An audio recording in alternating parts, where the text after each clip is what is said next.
Y para eso el día de hoy tengo este pequeño panel que vamos a hacer algo diferente y me gustaría rápidamente que se presenten y darles la bienvenida a la iglesia.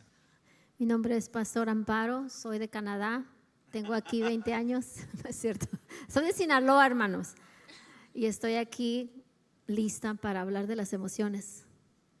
Amén. Mi nombre es Josué López otra vez.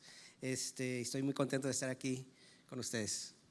Y yo me llamo Paola Cortés y soy Marriage and Family Therapist y estoy aquí también para hablar de las emociones. Así es, Paola es nuestra terapista de cabecera aquí en Rancho. Ella trabaja para la organización Safe Harbor, que también tenemos aquí a Elaine Romero. Vamos a darle un fuerte aplauso a ella. Ella es dueña y directora de la clínica, que este es un compañerismo que tenemos junto con Rancho, que nosotros también sabemos que es importante hablar de nuestras emociones y definitivamente es bueno también hacerlo de forma profesional. Y este día los tenemos acá. Al final van a estar compartiendo información por si alguien tiene alguna pregunta o necesita ayuda en estas áreas, especialmente a las emociones. Y como ya les dije, esta va a ser una pequeña serie y en la primera semana vamos a estar hablando, que es el día de hoy, sobre conociendo nuestras emociones, que es importante que sepamos cómo identificar nuestras emociones, el nombre y llamarlo por lo que son. También la próxima semana vamos a estar hablando de boundaries o límites, y definitivamente este es uno de esos mensajes que no se los van a querer perder, especialmente ahorita en la Navidad, cuando que ya se acerca Acción de Gracias. Estamos planeando con quién vamos a pasar estas fiestas y muchas veces no sabemos cómo poner límite, y es importante tener límites saludables en nuestra familia, en nuestra vida. Así que me gustaría iniciar ya para entrar al tema rápidamente. Esta es una pregunta para todos. ¿Cuál es la emoción más fuerte que tuviste recientemente? Vamos a iniciar por ahí. ¿Josué o Amparo? Yo voy primero. La emoción más fuerte que tuve recientemente, yo pienso que esta semana fueron las elecciones para mí. ¿Cuántos están de acuerdo? Las elecciones nos causaron muchas emociones. Sí. Ya sea positivas, en cierta manera positivas, en cierta manera negativas. Entonces, y a veces tú estás sintiéndote de cierta manera y luego entras a las redes sociales y te cambia tu manera de pensar, tu manera de cómo te estás sintiendo. Entonces sí, me sentía así como una hoja seca esta semana, con las emociones así. Entonces, pero obviamente en ese tiempo es cuando debemos de recordar quién está en control y a quién estamos sirviendo. Entonces sí, yo sentí diferentes emociones esta semana. Sí, especialmente uno está rodeado de amigos, familia y está uno ahí como que en la mitad, ¿no? Para un lado y para el otro, entonces sí, como negociando también, ¿no? Sí. Sí, yo creo que tiene mucho que ver siempre nuestras emociones con las personas que están a nuestro alrededor. Para mí, recientemente yo tuve la quinceañera de mi hija y yo creo que fue una de las reuniones o momentos más felices, más emotivos de mi vida, porque tuve a toda mi familia en un mismo lugar. Tengo 10 hermanos y hermanas y con sus hijos y mi mamá y mis tíos y con lo que crecí. No, fue algo increíble que yo creo que en mi vida obviamente he tenido momentos de felicidad pero este momento fue muy, muy especial para mí, una emoción muy hermosa. Yo creo que así como tenemos emociones buenas, tenemos emociones malas, pero yo sí quiero compartir que fue una emoción muy, muy bonita, muy especial para mí y emocionalmente me sentí lleno. Wow, es muy, muy bonito. Y yo esta semana estaba batallando, tratando de escoger una, pero esta semana pasó algo muy especial. El viernes fue el programa de Veterans Day aquí en Rancho, en escuela. Y mi hija estaba muy emocionada porque ella iba a participar. A ella le encanta participar y hacer los plays y disfrazarse. Ese día venía disfrazada de NASA porque era parte de lo que iba a hacer y estaba emocionada. Y yo estaba muy emocionado porque invité a mi mamá y mi mamá sí nos iba a poder acompañar, y mi hermana, y esa es la primera vez que mi mamá y mi hermana han visto a mi hija en una presentación. Entonces para mí, yo estaba súper emocionado, súper contento, y Y bueno, se llegó el día también, mi hija el día anterior que no podía, que no quería dormir y que dijo me voy a despertar temprano. Ella le encanta esto y estaba muy contenta. Bueno, pasó todo el evento, un evento muy bonito y ya fuimos a visitar a mi otro sobrino, que es una historia bastante complicada que mi hermana ahorita se acaba de mover para California. Entonces fuimos a visitar a mi otro sobrino que estaba en era como un fundraiser, estaban recaudando fondos, iba a correr y fuimos, y también era la primera vez de mi hermana de verlo a él en participar en su escuela, y pues nosotros también, o sea, fue una primera vez para todos, estábamos muy emocionados. Pero luego pasó algo muy interesante. Mi hija de repente andaba toda feliz y de repente como que le prendieron un switch y cambió de emociones y me dijo, ya me quiero ir para la casa y ya no tengo hambre. Tenía hambre y de repente ya no tenía hambre. Y me quedé pensando, pero pues si me acabas de decir que quieres ir, te voy a comprar lo que quieras de comer. No, no quiero, me quiero ir a la casa. Historia larga, corta, al final yo estuve pensando, la razón que ella estaba procesando sus emociones es porque su mamá le tocó trabajar y no pudo venirla a ver. Entonces, ella tiene 9 años, ella no me pudo decir, me siento triste por eso, no me pudo decir, extraño a mi mamá, me siento mal porque venimos a ver a mi otro primo y aquí está su mamá y su hermana, pero no está mi mami. Entonces, para mí me costó un rato y traté de no maltratarla, de no decirle cosas feas, nomás apoyarla. Le compré un drink favorito de ella, le fue a comprar un dulce, pero incluso haciendo eso yo me sentía en cierta forma culpable, es decir, no es que le esté compensando lo que no puedo hacer con que su mamá no esté acá, pero es bueno que procesemos esas emociones por ellos y de alguna forma tratemos de suavizarlas. Eso es algo que me pasó a mí esta semana y definitivamente Aprendizaje. aprendí algo, sí, fue algo muy interesante. Pero bueno, hay algo que quería compartir el día de hoy con ustedes y hace unos 2 meses, 3 meses salió una película que se llama Inside Out 2. No sé si la han visto.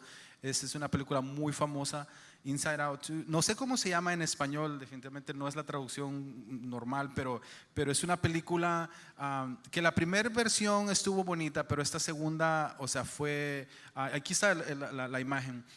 Esta segunda fue una forma tan perfecta como la hicieron, hablando de las emociones. Y yo también le compartí a Paola, le dije, me gustaría que la vieras porque se me hizo una película muy especial. Y rápidamente, no les voy a dar spoilers, no les quiero contar de qué se trata todo, pero sí les voy a dar la recapitulación. O sea, es una historia de una niña que está cambiando de niñez a la pubertad o a la adolescencia. Entonces en ese momento ella ya sabe controlar sus emociones que ha tenido desde chiquita. Se ve que todos están armoniosamente trabajando con ella en su mente, pero en el momento que llega la pubertad, todo cambia, llegan otras emociones y toman control de la vida de ella, incluyendo la ansiedad, incluyendo embarrassment. O sea, es una película increíble y yo se las recomiendo, especialmente por lo que vamos a hablar el día de hoy. Yo creo que va a ser una forma en que ustedes van a poder identificar los nombres de estas emociones y cómo funcionan. Pero me gustaría preguntarle rápidamente a Paola, ¿qué opina ella desde el punto de vista profesional sobre esta película? Bueno, en la película uno ve como las diferentes muñequitas que representan cada emoción, ¿no? Depresión, ansiedad, alegría, todo eso. Pero como dice Ernesto, está dentro de la cabeza de la niña y ahora la niña está adolescente. Entonces hay muchos cambios emocionales cuando no es adolescente, ¿no? Todos hemos pasado por ahí, pero para los papás no es tan bonito, no es tan chévere. Entonces, en la adolescencia usualmente los niños tienden a mostrar su personalidad, como que empiezan a mostrar quiénes son realmente. Entonces empiezan a cambiar de ropa, empiezan a mostrar como otra perspectiva. Y algunas veces, no voy a decir que la mayoría de las veces, pero un porcentaje bien grande es diferente de lo que hay en la casa. Entonces, sí, como que ponen su statement, ¿no? Como que aquí estoy yo. Entonces, si los papás son, por decir algo, yo tengo una amiga que es muy hippie, muy, se viste así, entonces la niña resultó bien tradicional. Entonces es como mirando a la mamá y como que totalmente lo contrario. Y así tengo otra familia, entonces es como que ellos demuestran su punto de vista, como que quieren hacer esta soy yo. Entonces es difícil para la familia, es un cambio. Sí, y eso es algo que lo podemos ver en la película, es muy buena, se las recomiendo definitivamente. Y hay unas frases que utilizaron en esa película que me encantaron. Y una de las cosas que se estaba haciendo es se estaba formando la identidad de la niña. Entonces imagínense, en su infancia ya se iba formando una identidad con valores, con creencias, ahí le llaman creencias, es increíble. Y luego en el momento que llega la pubertad, totalmente cambia. Incluso sus creencias, las cosas que ella estaba priorizando totalmente, las amistades, todo, o sea, fue algo increíble. Les recomiendo que la vean, pero con esta premisa me gustaría hacer la siguiente pregunta a todos. ¿Cuáles son los cambios emocionales más grandes que experimentaron ustedes durante su adolescencia? Me gustaría que compartan un poquito con la iglesia. Sí, ahora estoy primero yo. ¿Cuándo se pusieron rebeldes? No, fíjese que es bien interesante. Yo creo que todas nuestras vidas pasamos cambios. Siempre estamos viviendo transiciones dependiendo de la etapa de nuestras vidas, ¿no? Y para mí específicamente la adolescencia fue un tiempo de eso que estaban hablando, de buscar mi identidad. Era un tiempo de quería saber a quién pertenecía. Entonces estaba buscando buscando el sentido de pertenencia, con quién me puedo juntar, con quién me relaciono, quién está viviendo la vida como yo la estoy viviendo. Y fue eso, el vivir esa etapa de buscar mi identidad. ¿Quién soy yo? Yo he compartido aquí mi testimonio ya muchas veces y he hablado acerca de cómo yo crecí con mi tía. Entonces no crecí con el estereotipo de mamá y papá en un hogar más, como se puede decir, tradicional. Entonces para mí mi mamá era mi tía y mis primos eran mis hermanos y tenía 4 primos, una prima y 3 primos, y todos eran diferentes. A uno le gustaba lo norteño, vamos a decir que el ambiente norteño acá del norte de México. Uno era rockero y otro era así más como hip hop y le gustaba a todos. Entonces todos tenían diferentes tipos de mentalidad de lo que querían hacer y también tenían diferente tipo de gustos. Entonces yo viéndolo, siendo el más chico, siempre estaba como a quién sigo, con quién me relaciono, con quién quiero hacer. Y luego en la escuela era lo mismo. En la escuela me encontré con otras amistades que también vivían con su mamá nomás porque su papá los había dejado. Entonces me empecé a identificar un poquito con eso y toda mi infancia fue como queriendo tratar de encontrar quién era yo. Y cuando llegué a la adolescencia, empecé a juntarme con un grupo de amigos que empezaron a irse a rayar las paredes, a empezar a hacer cosas así, pues de juntarse por lo mismo. Ya después, ahora de grande, me doy cuenta de que el rayar las paredes, el tratar de ser parte de un grupo, era por la atención que quizá no tenían en su casa, que decían, hey, aquí estoy yo. Entonces yo me identifiqué perfecto con ellos y dije, yo también quiero que sepan quién soy yo, aquí existo, aquí estoy, soy yo. Y yo creo que esa fue la parte de mi adolescencia donde yo empecé a irme por ese camino, porque estaba buscando una identidad y estaba buscando buscar a alguien que se representara con lo que yo estaba viviendo. Lo mismo aquí. Cuando yo estaba creciendo, era una familia muy, muy, muy estricta. Entonces era todo muy milimétrico y yo empecé todo lo contrario. Entonces la música clásica en la casa todo el tiempo, entonces yo no, rock, y así. O música bailable también, porque en la casa no se escuchaba nada de eso. La ropa, cambié de ropa, de amigos. Literalmente fui esa niña adolescente rebelde. Por eso ahora me encanta trabajar con niños que son rebeldes en la adolescencia, porque yo pasé toda esa etapa. Entonces, como les decía, es como el poner el límite, ¿no? Como que esto soy yo, esto es lo que quiero hacer y como que soy diferente. Es lo que tú dices, la identidad. Gracias. Levanten la mano los rebeldes. ¿Cuántos rebeldes hay aquí? Hay varios. Y a mí también, creo que la pregunta era cuáles eran las emociones Más grandes que experimentaste o los cambios durante tu adolescencia. Yo lo puedo pensar también, un cambio muy grande para mí fue cuando me trajeron aquí a Estados Unidos, que tenía 11 años y estaba literalmente entrando entonces a todos esos cambios en mí y en sí. O sea, llegué a una cultura totalmente diferente, el lenguaje. Entonces allí fue como que yo me perdí, como que me habían quitado todo el piso, ajá, y empecé como a construir. Y ahora que, o sea, estaba en una escuela ya bien cómoda, donde era una de las mejores estudiantes en la escuela, y llego aquí, no eres nada si no sabes el inglés. Te sacan de las clases y te ponen en unas especiales ahí con los niños también que estaban aprendiendo inglés.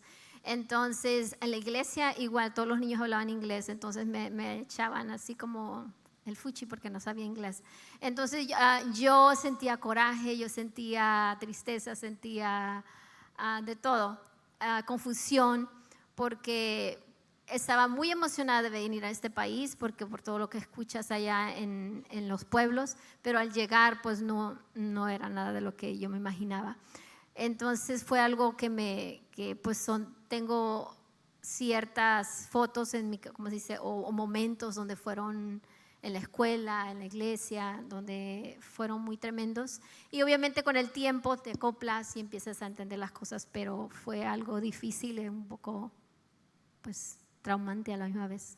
Así es. Y ahorita que estaba mencionando estos recuerdos, Amparo, algo que aparece en esta película Encerrado es que hay memorias o emociones suprimidas, y eso es increíble cómo estas cosas pueden estar allá atrás en nuestra mente y de repente, como en una plática así, pueden salir, podemos recordarnos. Yo estaba recordándome que en esa etapa, como dicen ya todos, siempre queremos buscar nuestro sentido de quiénes somos, hasta en la forma de cómo nos vemos, o sea, cambio de pelo y forma de vestir. Yo recuerdo que yo tenía un amigo que usaba lentes para leer, entonces yo quería tener lentes también para leer, y mis ojos están buenos, hasta la fecha están buenos.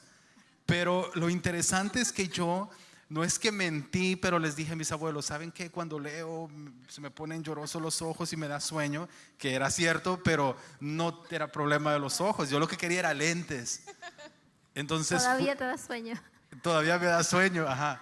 Pero lo interesante es que yo quería lentes y fuimos al doctor y me dieron unos, pero o sea, casi no tenía nada. Yo creo que solo era el fierro, literalmente. Y ahí estaba yo con mis lentes y todo, y hasta la fecha, ahora cuando leo y me dicen, pero te tienes buenos los ojos, y yo me acuerdo inmediatamente esa mentirita que hice porque yo quería verme como mi otro amigo o como lo que estaba de moda en ese tiempo, y ese fue el tiempo de la adolescencia. Y me gustaría preguntarte, a Paula, que nos compartas de tu forma profesional, ¿qué representa la pubertad o qué tipo de cambios podemos experimentar? Pero antes que nos respondas, quiero decirle a la gente, el día de hoy vamos a aprender sobre adolescentes, pero también vamos a aprender sobre nosotros los adultos en diferentes etapas, así que ahorita ya viene un poquito para todos. Pero la pregunta una vez más, ¿qué podemos esperar a través de la pubertad y esos cambios que atravesamos todos? Bueno, la primera parte son los cambios físicos, ¿no? Empezando porque ustedes ven a los adolescentes entre 12 a 15, 14 años, uno empieza a ver que, por ejemplo, las piernas están más largas, los brazos están más corticos, entonces uno empieza a ver como que los cambios de voz, las niñas que empiezan con sus partes femeninas, llega la regla, cosas de ese estilo. Entonces, no solamente los cambios físicos, pero también los cambios emocionales y mentales que vienen con eso. Entonces, no solamente es esa parte, sino que se empieza uno a sentir, o los niños se empiezan a sentir diferentes. Entonces, dolor de cuerpo también, porque están creciendo, entonces no se sienten bien, y uno, no sé si ustedes tengan niños adolescentes que a veces uno les habla y te contestan con una piedra, ¿no? Como que qué pasó y qué amaneció todo, o a veces están muy felices, entonces cambios hormonales. Entonces, también empiezan a sentirse penosos, como tú decías, Amparo, que a veces está uno en la escuela y como que quiere verse bonito como tú, y quiere como ser... como llamar la atención, ¿no? Como que quieren verse bonitos. Entonces también esos cambios y esas cosas se empiezan a notar en la adolescencia. Es difícil, por eso se llama adolescencia, porque es un tiempo de adolecer. Adolescencia. Está interesante. Y ahora vamos a leer en la Biblia. Los invito a que nos acompañen. Y si tienen notas, tomen notas o tomen screenshots, fotos en la pantalla.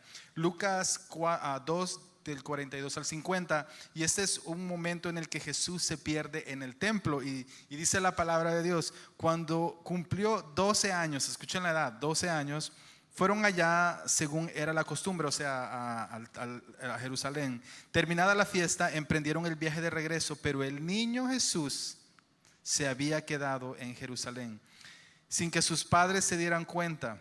Ellos, pensando que él estaba en el grupo de viajeros, hicieron un día de camino mientras lo buscaban entre los parientes y conocidos. O sea, se había perdido, y un día de camino.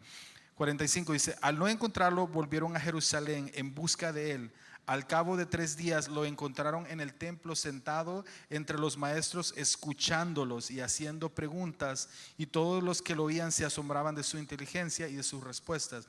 Cuando lo vieron, sus padres se quedaron admirados. Hijo, ¿por qué te has portado así con nosotros? O sea, aquí iba a decirle jalaron oreja, pero no se podía, así que dice normal que solo le dijeron: hijo, ¿por qué te has portado mal con nosotros? Dijo su madre: mira que tu padre y yo te hemos estado buscando angustiado. Él respondió: ¿por qué me buscan? ¿No sabían que tengo que estar ocupado en los asuntos de mi padre?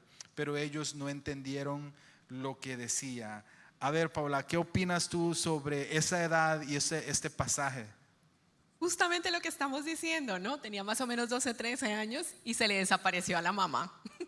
¿Quién hace eso? Adolescente, ¿no? Y la mamá: ¿dónde te metiste? Y él dice: bueno, pues estaba sirviendo, ¿no? Pero ahí está procesando la parte de la adolescencia, está en Jesús, ¿no?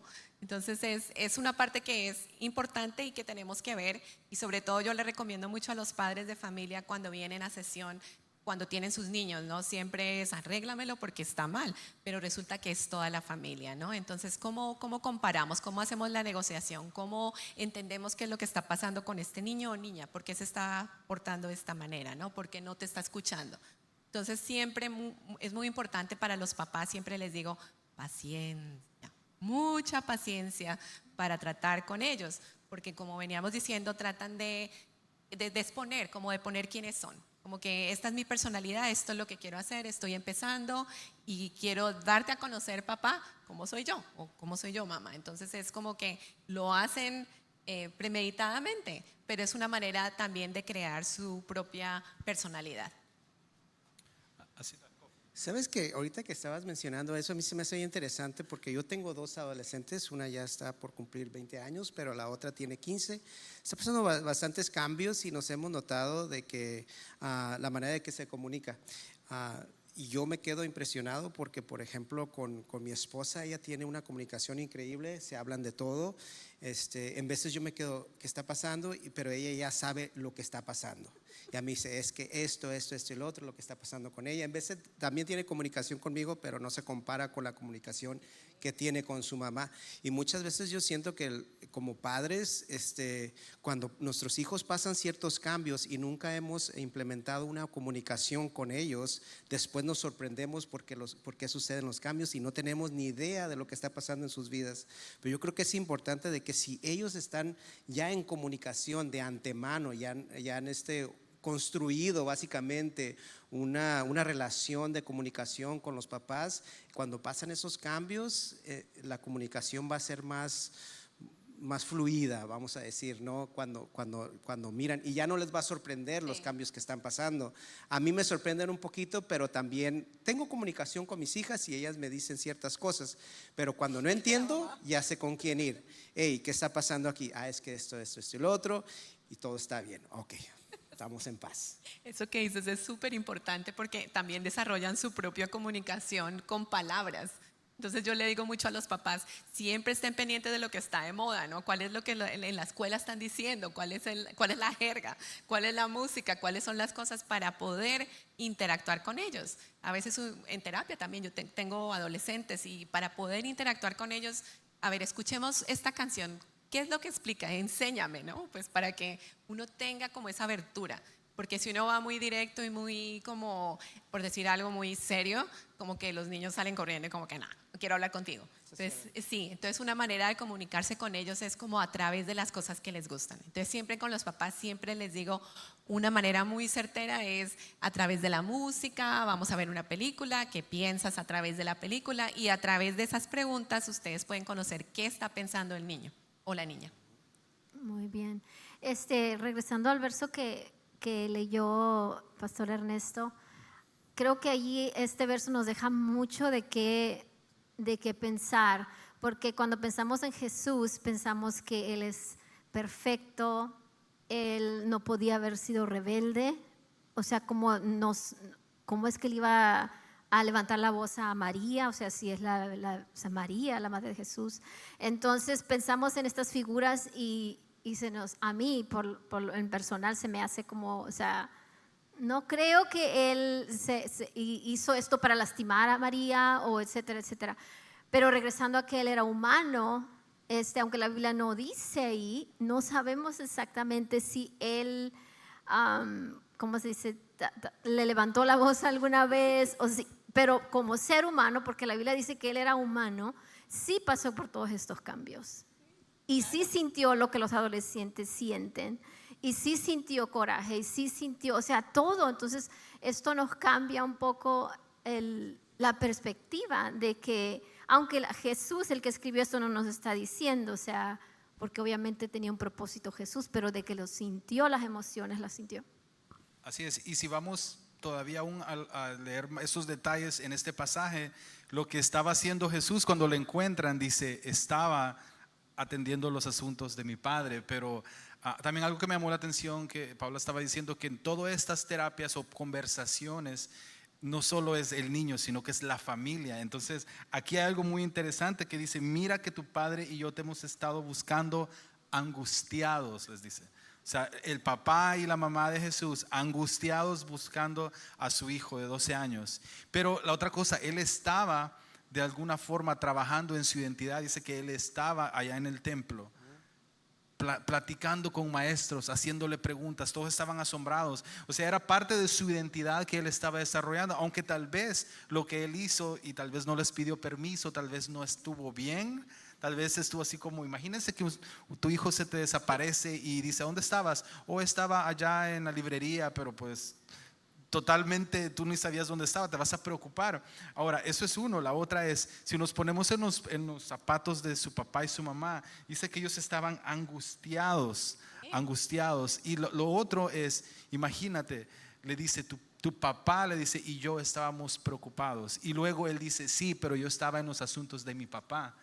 Ahora, aquí hay algo que en las familias disfuncionales, donde hay un padrastro, lo pueden entender de otra forma.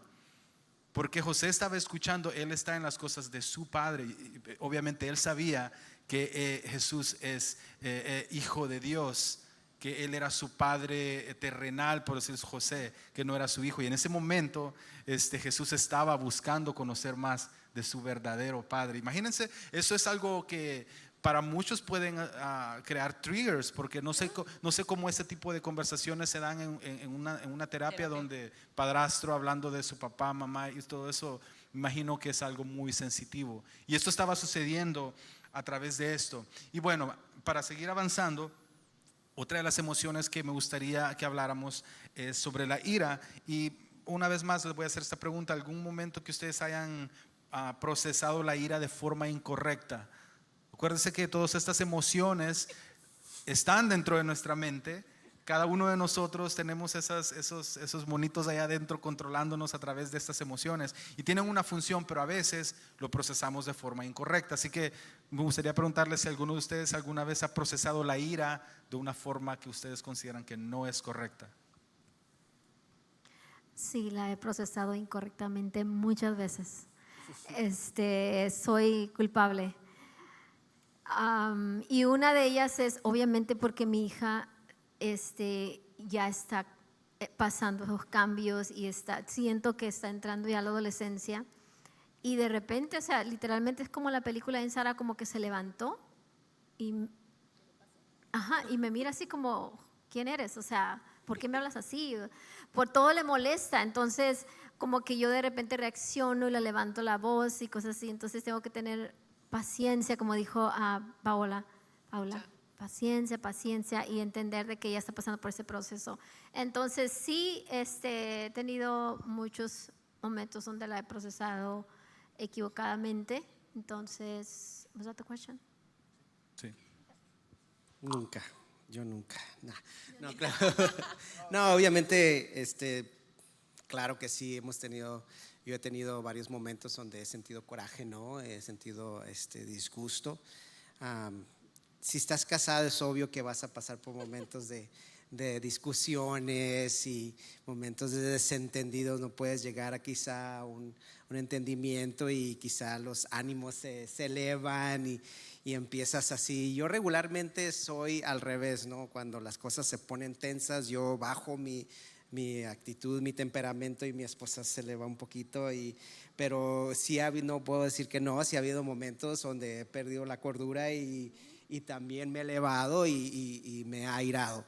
Pero también viene a mi mente, regularmente yo soy, y dice mi esposa, es que yo soy passive aggressive, que yo cuando las cosas se ponen así tensas, yo tiendo a ser pasivo agresivo.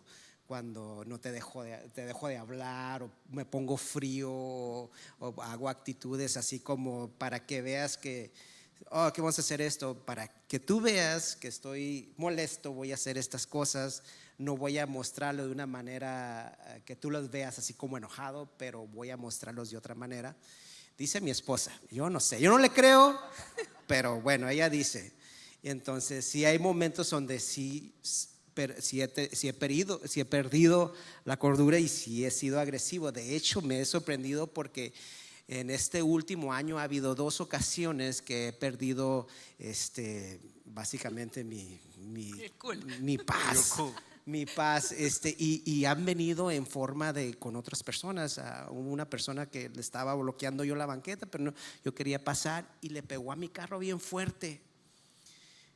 Y me salí del carro y le dije, ¿qué te pasa? Pero bien enojado. Y dije yo, ya después me di cuenta que era un indigente y dije, cálmate, José. Y aunque no haya sido, yo dije, ¿qué estás haciendo?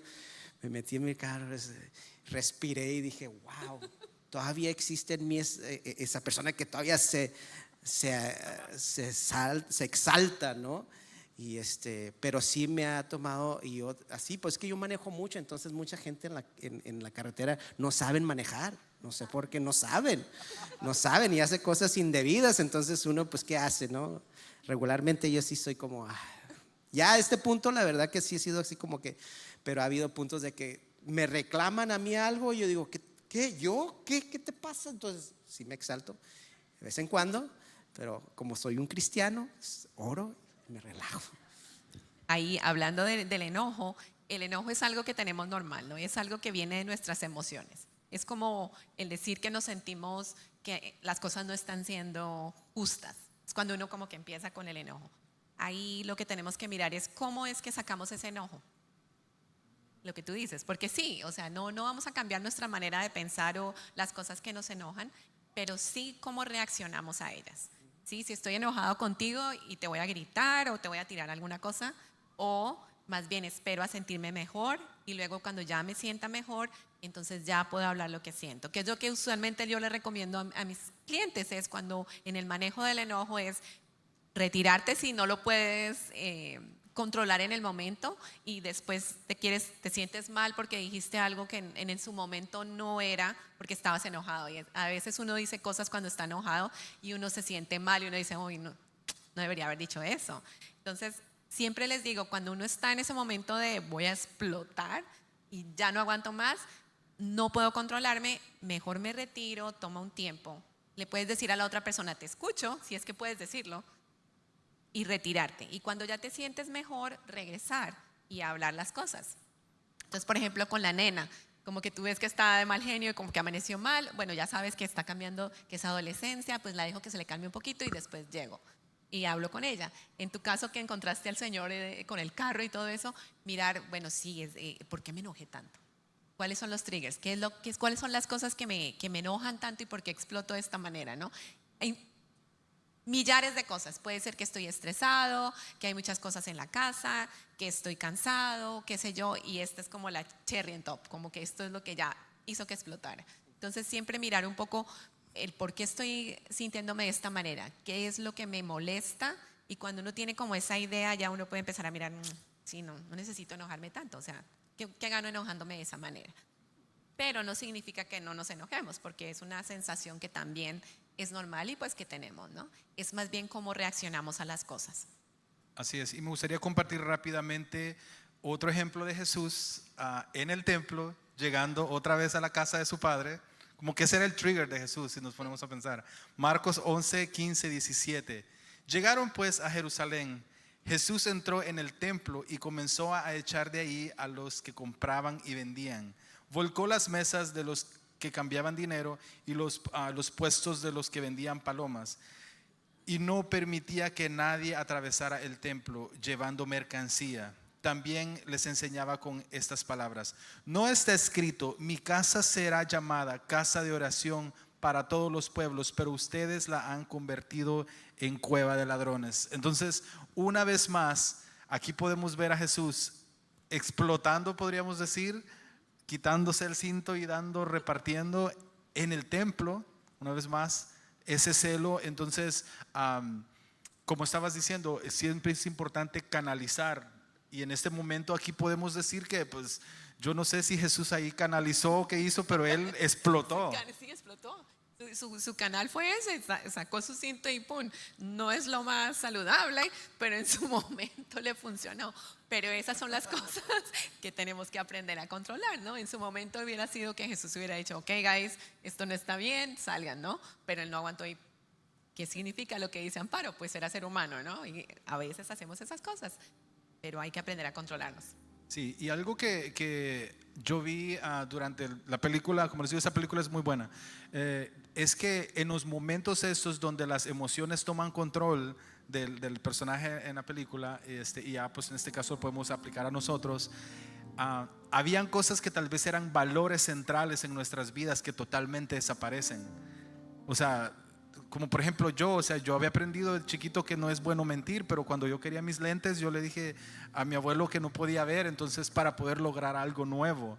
Y en este caso, no podemos decir que Jesús literalmente se hizo malo en ese momento, pero en ese momento, la emoción tal vez que él sentía, el celo que él sentía, y yo sé que muchos teólogos lo pueden ver de diferentes formas, pero si nos recordamos que Jesús era mitad Dios y mitad humano, bueno, dicen que era totalmente Dios y totalmente humano. Esa es la dualidad de Jesús. Entonces podemos saber que es ok de que a veces nosotros nos ganan nuestras emociones, y eso es algo que podemos ver aquí en esta historia de Jesús. Y por último, me gustaría preguntarte a Paola, y también todos pueden opinar, pero me gustaría preguntarte directamente esa última pregunta: ¿cómo podemos procesar el luto? Porque el luto es algo que todos lo hemos experimentado en algún momento, o lo vamos a experimentar, pero me gustaría iniciar preguntándote eso: ¿cómo podemos procesar el luto en nuestras vidas? Sí, el luto es algo que es una de las emociones que yo diría que es una de las más difíciles, si es que no es la más difícil de todas. Es el confrontar la pérdida, ¿no? Ya sea de una relación o de una persona. Hay muchas cosas, ¿no? La mejor manera, por decir algo, si alguien perdió un ser querido, pues uno también siente qué le voy a decir a esta persona, ¿no? ¿Cómo procesa uno esa parte? Lo mejor, y lo que yo siempre recomiendo a mis clientes, es dejar que la persona procese por sí solito, y lo único que uno puede decir es, pues estoy contigo, te acompaño, pero déjalo que lo procese, porque a veces uno está como en ese momento y no quiere como que nadie le hable, porque uno no está con la mente en su momento para recibir o para dar. Entonces es como dejar que la persona lo haga. En caso de que seamos nosotros los que estamos procesando un luto, los que estamos con algo que es difícil de superar, la muerte de alguien que queremos o algo así, lo mejor que tenemos que ver es que de todas maneras es algo que es natural. Es muy fácil de decir, ¿no? Es muy fácil de decir, pero es algo natural y que vamos a ir para allá. Pero a veces lo que a uno más le duele no necesariamente es que la persona no esté, sino es la falta de esa persona. Es la falta de esa persona para nosotros. Entonces es realmente el mirarnos a nosotros mismos y decir, bueno, esa persona que se fue estaba enferma, no se sentía bien, y yo pues me siento mal porque lo quiero o la quiero, me hace falta, pero es más yo mismo que lo estoy necesitando, es esa falta. Es como el mejor proceso es entender que pues es natural y que se van a ir, y que quizás era la mejor forma, porque si seguía aquí pues estaba enfermo o enferma y seguiría sufriendo, ¿no? Entonces es como mirar eso, como mirarnos a nosotros mismos y decir, me hace falta esa persona, pero soy yo la persona que está teniendo esa necesidad. Y Y a veces, Paola, también la persona se puede sentir, ¿cómo se dice? Muy triste porque al irse esa persona tal vez no tenían conflictos o tal vez no tuvo la relación que deberían tener. Entonces al irse la persona como que es doble, se complica aún más, ¿sí me entiendes? Porque no pudieron arreglar las cosas. Sí, eso es lo que se llama lo que no terminaron el negocio, ¿no? Unfinished business. Entonces siempre le recomiendo a mis familias, cuando falta la comunicación, como mirar en ese futuro, ¿no? Que cuando uno a veces tiene como el ego encima, ¿no? Y uno se enoja y sigue enojado por mucho tiempo por cosas pequeñas. ¿Y por qué enojarnos y dejar que el tiempo pase cuando podemos tener la posibilidad de arreglar y tener esa familia, esa persona ahí, ¿no? Antes de que pase eso, lo natural viene y no hayamos superado esa parte, ¿no? El perdón. Hay cosas que son difíciles de superar. Vamos a hablar de algo extremo como un abuso, cosas de ese estilo que puedan suceder. De todas maneras, no significa que lo tenemos que aceptar, pero sí significa que lo tenemos que pasar. ¿Por qué seguir cargando eso que nos molesta, que nos hizo daño, que nos hace daño a nosotros el seguir cargándolo? Entonces, el proceso de perdonar y dejarlo ir, obvio, no significa que tú tengas que tener una relación con esa persona. Esa es la siguiente, ¿no? Porque pues cuando alguien está enfermo, está enfermo.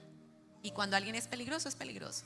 Entonces ahí es cuando, eso lo podemos ver en la siguiente, lo que son límites y eso, pero cuando hay familias donde alguna persona de verdad que no se puede tener cerca, eso es otra historia.